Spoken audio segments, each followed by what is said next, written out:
Hello दोस्तों। तो आज क्लास 5 है एसएससी जीटी का जो 2023-24 का एग्ज़ाम होने वाला है। उसमें हम लोग आपको पता होगा कि हम लोग प्रीवियस ईयर क्वेश्चन पेपर को के थ्रू जीएस को कवर कर रहे हैं।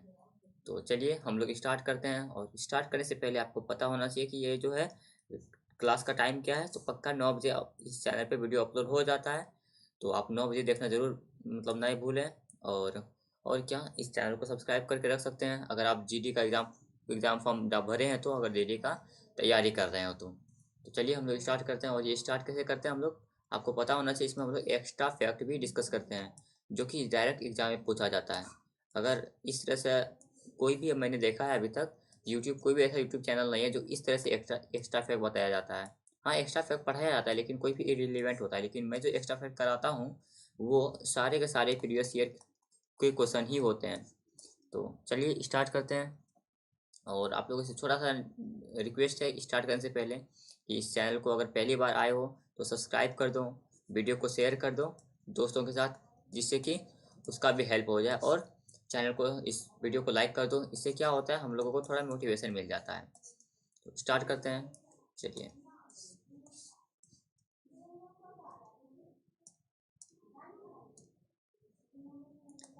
इसको थोड़ा अरेंज कर लेता हूँ, उसके बाद फिर चलिए। आज हम लोग का कौन सा सेट है, तो आपको पता होगा कि आज हम लोग सेट 6 को करने वाले हैं, है ना। सेट 6 कवर होने करेंगे इसमें। और इससे पहले हम लोग 4 क्लास शायद हो चुका है। तो अगर उन सब क्लास को आपने नहीं देखा है तो जाके ज़रूर देख लीजिएगा। पहला क्वेश्चन है, पहला क्वेश्चन क्या है, लॉर्ड डलहौजी। अच्छा, इसमें से आपको जो भी क्वेश्चन का आंसर पहले आता होगा तो उसको ज़रूर रोक के बीच में वीडियो को रोक के कमेंट भी करते जाएं। इससे क्या होगा, आपका रिवाइज भी होते चलेगा। तो इस तरीके से अगर आप करते हैं तो आपका रिवीजन भी हो जाएगा। लॉर्ड डलहौजी ने विलय नीति के तहत, विलय नीति आपको अगर जो इंग्लिश से आप पढ़ रहे हैं उसको पता होगा, विलय नीति का मतलब क्या होता है, doctrine of lapse. Doctrine of lapse जो चलाया किसने था, डलहौजी ने चलाया था। तो डलहौजी ने विलय नीति के तहत किस वर्ष झांसी का विलय किया था। तो झांसी का विलय क्या किया था, 1854 में। तो चलिए हम लोग विलय नीति को पढ़ लेते हैं थोड़ा सा, जिससे कि अगर इससे क्वेश्चन बने तो हम लोग का क्वेश्चन छूटना नहीं चाहिए। तो चलिए हम लोग इसको एक बार डिस्कस करते हैं। सबसे पहले डॉक्ट्रिन ऑफ लैप्स यानी कि विलय नीति, मैं यहाँ पे हिंदी में ही लिख रहा हूँ। जो इंग्लिश से पढ़ रहे हैं उसको लिख लीजिए, डॉक्ट्रिन ऑफ लैप्स इसका इंग्लिश होता है। तो विलय नीति का बात करेंगे तो ये लगाया किसने था, ये लगाया था डलहौजी ने, लॉर्ड डलहौजी ने। ये लॉर्ड डलहौजी ने विलय नीति को लाया था। और ये लाया कब गया था विलय की नीति, इसको हम लोग बोलते हैं या तो विलय की नीति बोलो या फिर इसको बोल लेते हैं हड़प की नीति। क्या बोलते हैं, हड़प की नीति। अच्छा, अगर इसका आपको पीडीएफ चाहिए यानी कि इसका नोट्स चाहिए तो आपको टेलीग्राम चैनल पे ज्वाइन कर लीजिए, वहाँ से आपको मिल जाएगा। इसको हड़प की नीति भी बोलते हैं, ठीक। तो हड़प की नीति लाया किसने था, तो लॉर्ड डलहौजी ने लाया था। और कब लाया था ये आपको पता होना चाहिए। क्वेश्चन पूछ सकता है ऐसे आपसे कि हड़प की नीति या विलय की नीति कब लाया गया था। तो ये लॉर्ड डलहौजी के द्वारा 1848 में यानी 1848 ईस्वी में लाया गया था।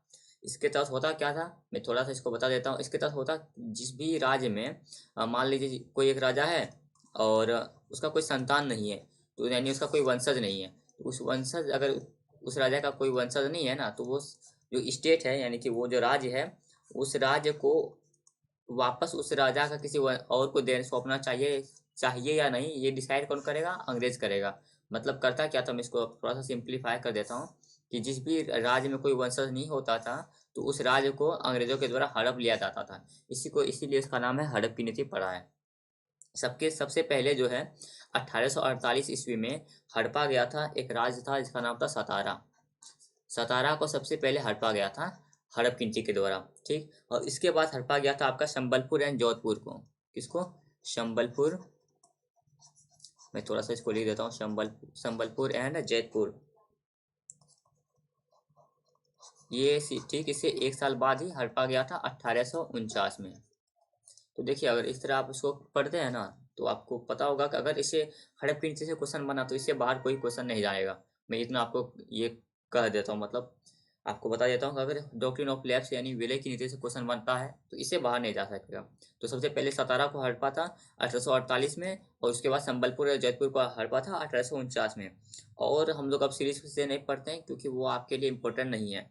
हम लोग अब क्या करते हैं, थोड़ा इंपॉर्टेंट जो भी है उसको हम लोग देख लेते हैं। और झांसी को देख लेते हैं। अब झांसी को कब हटवा गया था, तो झांसी को हटवा गया था आपका 1854 में, यानी 1854 ईस्वी में झांसी को हटवा गया था।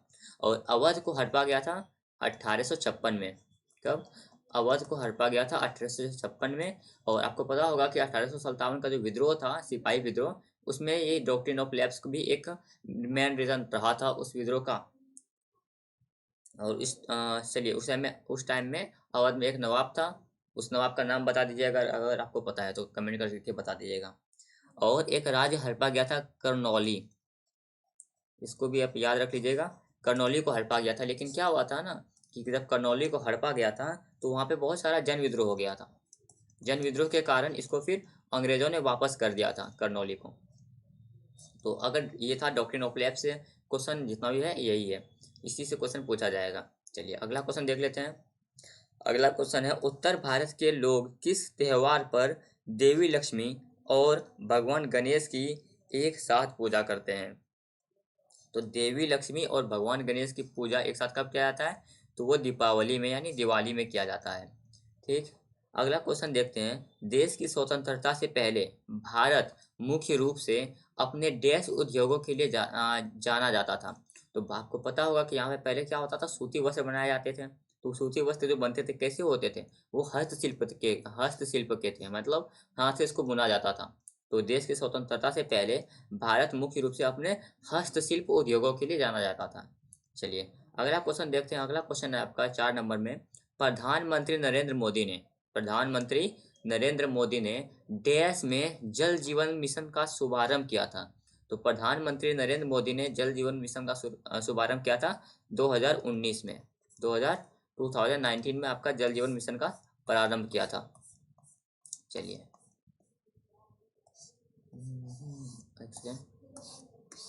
ये कहाँ है इसका, ये कौन सा क्वेश्चन था, ये 4 नंबर था।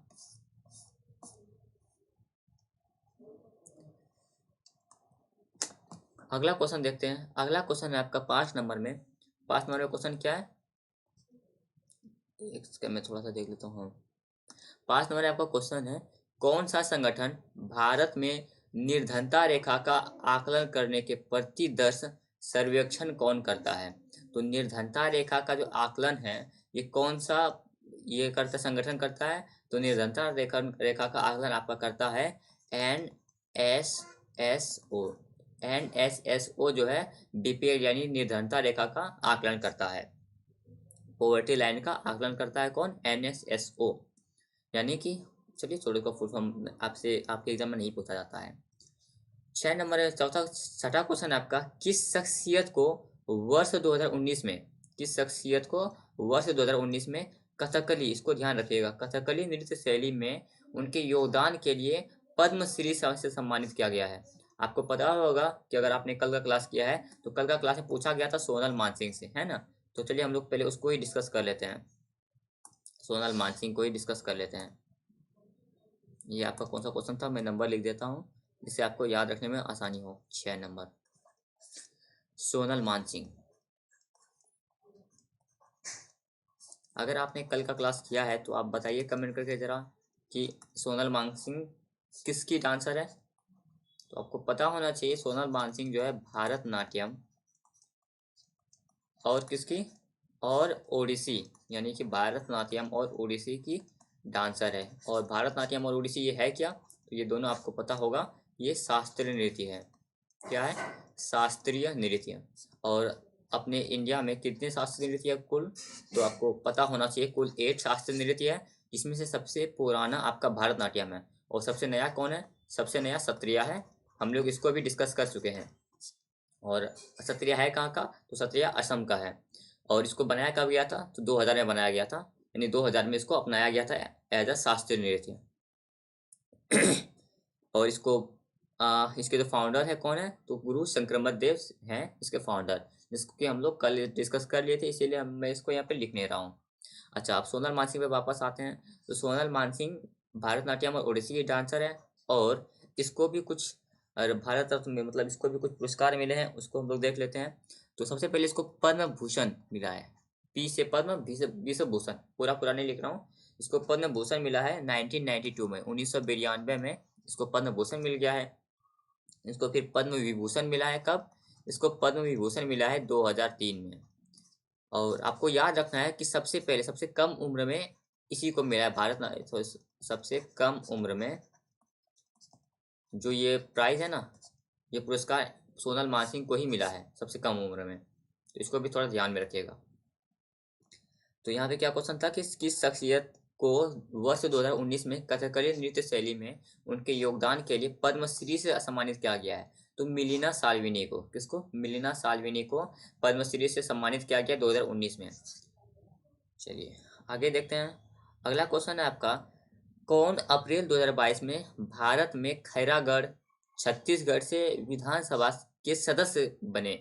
तो खैरागढ़ और छत्तीसगढ़ विधानसभा के सदस्य कौन बने थे? तो यशोदा वर्मा बने थे। अच्छा, इससे मैं अपने एक टेलीग्राम चैनल पे मैं यहाँ पे मंत्रिमंडल का पोस्ट डाल दिया हूँ, वहाँ से आप लोग उसको याद कर लीजिएगा। अगला क्वेश्चन है, कौन सा जलमार्ग अटलांटिक महासागर को प्रशांत महासागर से जोड़ता है? तो ऐसा कौन सा जलमार्ग है जो अटलांटिक महासागर और प्रशांत महासागर को जोड़ता है? उसका नाम क्या है? पनामा नहर। क्या नाम है? पनामा नहर। ये थोड़ा इंपॉर्टेंट है, इसलिए इसको ध्यान में रखना है। पनामा नहर क्या करता है? अटलांटिक महासागर और प्रशांत महासागर को जोड़ता है। नवा क्वेश्चन है, नाइन्थ क्वेश्चन है, एक बर्तन लंबे समय तक नम हवा के संपर्क में रहता है, यह एक हल्की हरी कोटिंग प्राप्त करता है। यानी कि एक बर्तन है जिसको बहुत लंबा टाइम के लिए, कुछ टाइम के लिए उसको नम हवा के संपर्क में रख देते हैं, तो उस पर क्या होता है? एक हल्का और हरा कलर का कोटिंग उस पर चढ़ जाता है। तो बर्तन किससे बना हुआ है? तो आपको पता होना चाहिए कि एक जो तांबे से जो बर्तन होता है ना, तांबा में जब ऑक्सीडेशन हो जाता है तो ये उसमें जो हल्की हरी कलर का कोटिंग चढ़ जाता है, तो वो तांबा में ऐसा होता है। अच्छा, तांबा का आपको पता होना चाहिए कि तांबा का परमाणु संख्या कितना है और इसका सिंबल कितना है। सॉरी, कितना नहीं, सिंबल क्या है? सिंबल इसका Cu है। ठीक, चलिए अगला क्वेश्चन देखते हैं। अगला क्वेश्चन क्या है? अच्छा, इसका परमाणु संख्या कितना है ये आप कमेंट करके बताइएगा। कृषि में गाय के गोबर का उपयोग, कृषि में यानी खेती में गाय के गोबर का उपयोग डैश के रूप में किया जाता है? तो गाय का जो गोबर है उसका उपयोग हम लोग किस तरह करते हैं? जैविक उर्वरक के रूप में करते हैं, खाद के रूप में करते हैं ना, जैविक उर्वरक के रूप में कृषि में गाय के गोबर का उपयोग किया जाता है। अगला क्वेश्चन है आपका, लक्ष्य सेन किस खेल के खिलाड़ी हैं? तो लक्ष्य सेन आपका किस खेल के खिलाड़ी हैं? बैडमिंटन के खिलाड़ी हैं।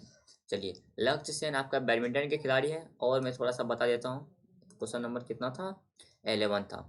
चलिए अब थोड़ा सा बैडमिंटन को भी डिस्कस कर ही लेते हैं, क्योंकि अगर इससे क्वेश्चन पूछा है तो मे भी अगला क्वेश्चन भी इससे पूछा जा सकता है। तो बैडमिंटन का एक तो इम्पोर्टेंट खिलाड़ी हो गया लक्ष्य सेन। सॉरी, हिंदी में ही लिख देता हूँ, लक्ष्य सेन ये जो है बैडमिंटन के खिलाड़ी हैं।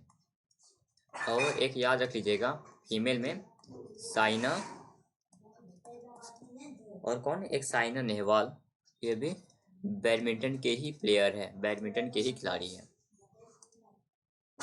अगला है, कौन सा विकल्प बुलिमिया का सबसे अच्छा वर्णन करता है? तो बुलिमिया का सबसे अच्छा वर्णन कौन करता है? बुलिमिया क्या है? खाने का से संबंधित विकार है, खाने से संबंधित रोग है बुलिमिया। चलिए अगला क्वेश्चन देखते हैं आपका, भारत के संविधान के अनुच्छेद 243।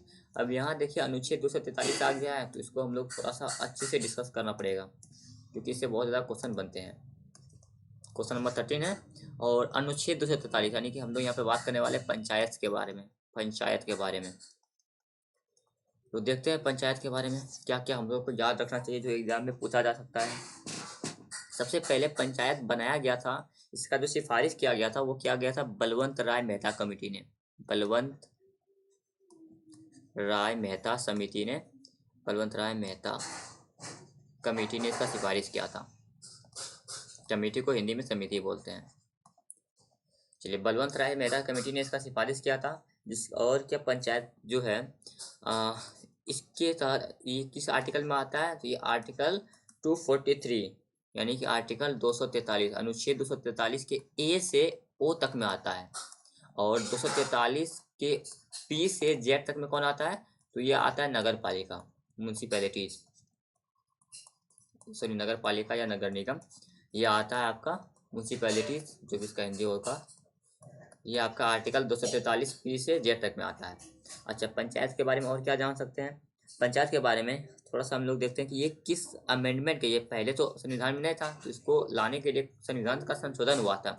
कौन सा संशोधन हुआ था? 73rd अमेंडमेंट, 73वां कॉन्स्टिट्यूशन अमेंडमेंट हुआ था। संविधान संशोधन हुआ था 73वां, जो कब हुआ था? 1992 में हुआ था, 1992 में हुआ था। इसके तहत क्या क्या हुआ था? तो इसी के तहत पंचायत को जोड़ा गया था। और ये किस पार्ट में है, यानी कि किस भाग में है, संविधान के किस भाग में पंचायत किस पार्ट में है? तो आपको याद रखना कि 9 में है। और किस अनुसूची में है? किस शेड्यूल में है? अनुसूची। तो ये आपका अनुसूची किस में है? 11th में है। 11वां अनुसूची में 11th शेड्यूल में है। और इसमें कुल 29 विषय हैं, 29 सब्जेक्ट हैं। चलिए, ये पंचायत के बारे में अगर क्वेश्चन बनता है तो इसी के अंदर क्वेश्चन बनेगा, और इससे एक्स्ट्रा में कोई क्वेश्चन नहीं बनेगा। हालांकि इसमें एक आर्टिकल भी होता है, लेकिन हम लोग उसको डिस्कस नहीं करेंगे, क्योंकि उतना डीप में क्वेश्चन नहीं पूछेगा जीडी में। तो पंचायत से लेकर जितना भी चीज़ था हम लोगों ने पढ़ लिया है। क्या है कि भारत के संविधान के अनुच्छेद 243 के अनुसार देश का अर्थ ग्रामीण क्षेत्रों के लिए अनुच्छेद 243 ख के अधीन गठित स्वतः शासन वाली एक संस्था है, तो ये पंचायत हो जाएगा। चलिए, अगला क्वेश्चन है, कच्चे तेल, पेट्रोलियम उत्पादों और प्राकृतिक गैसों का स्थानांतरित करने के लिए अब परिवहन के किस साधन का उपयोग किया जा रहा है? तो पाइपलाइन का हम लोग उपयोग कर रहे हैं। आपको पता होना चाहिए कि हम लोग अभी जो है यूएई से तेल कैसे ला रहे हैं, तो पाइपलाइन बिछा रहे हैं, जिसके अंदर हम लोग से तेल लाएंगे। ये थोड़ा सा बैकग्राउंड नॉइज हो रहा है, तो इसको थोड़ा इग्नोर कीजिएगा। चलिए, क्वेश्चन नंबर 15, यानी कि 15वां क्वेश्चन है, 1992 में 1992 में सबसे कम आयु में पद्म भूषण प्राप्त करने वाली नर्तक या नर्तकी का नाम क्या था? देखिए, अभी हम लोगों ने जैसे पढ़ा है, सोनल मानसिंह को सबसे कम उम्र में पद्म भूषण मिला है 1992 में, और ये क्वेश्चन भी बन जाता है। इसी तरह आपको पता होगा, बस इसी तरह एक्स्ट्रा फैक्ट के थ्रू आप एग्जाम में भी परफॉर्म करके आइएगा। तो इस बात के लिए भाई वीडियो को लाइक कर दो। यहाँ पे देखो, अभी जस्ट मैंने जो ऊपर नहीं पढ़ा है वही यहाँ पे पूछा भी गया है। क्वेश्चन नंबर 16 है, डैश ने हर्षवर्धन के दरबार में बहुत समय बिताया और उन्होंने जो कुछ देखा उसका विस्तृत विवरण किया। तो हर्षवर्धन के दरबार में कौन आए थे? तो आपको पता होना चाहिए कि xuanzang आए थे, यानी कि xuanzang आए थे। ये इसका स्पेलिंग इंग्लिश में ऐसा होता है। ये आए थे हर्षवर्धन के दरबार में। चलिए, इसको थोड़ा हम लोग देख लेते हैं।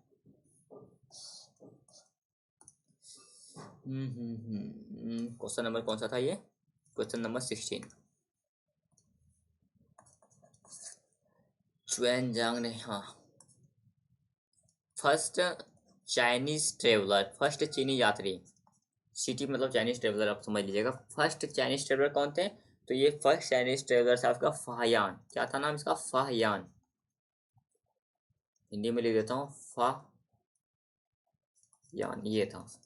और ये आया था कब? ये आया था किसके दरबार में? तो ये चंद्रगुप्त मौर्य नहीं, चंद्रगुप्त द्वितीय, यही प्रॉब्लम है हिंदी में।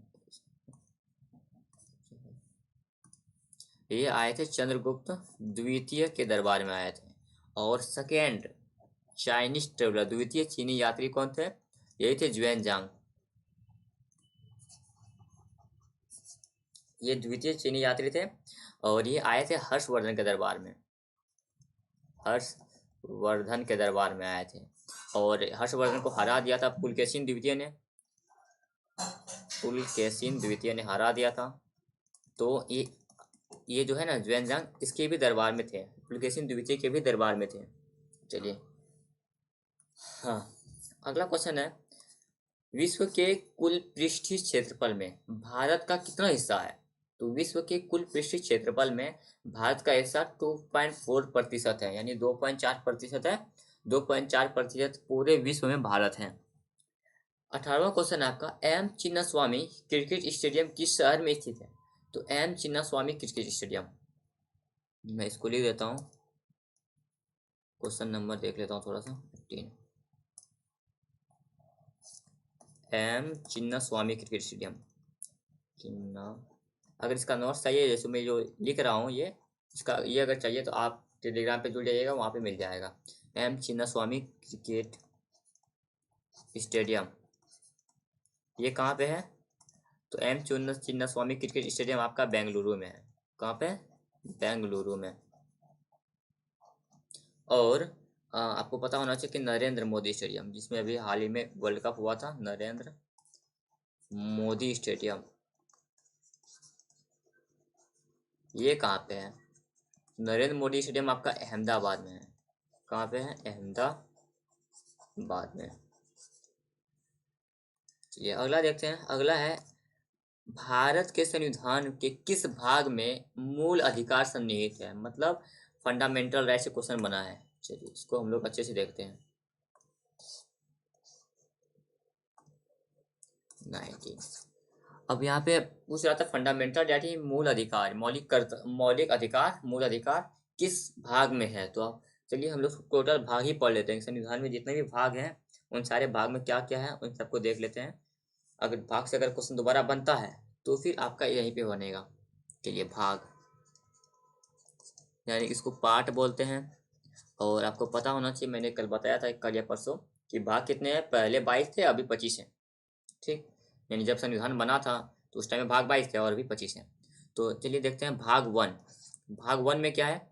तो भाग 1 में है आपका संघ एवं इसके अधीन राज्य, union and it's territories. English में संघ एवं इसके अधीन राज्य, इंग्लिश में इसको क्या बोलते हैं? Union and it's territories. ये आपका हो गया भाग 1 में है। भाग 2 में क्या है? तो भाग 2 में है आपका नागरिकता, यानी कि सिटीजनशिप। भाग 3 में आपका है मौलिक अधिकार, यानी कि फंडामेंटल राइट, मूल अधिकार भी जिसको बोलते हैं, मौलिक अधिकार।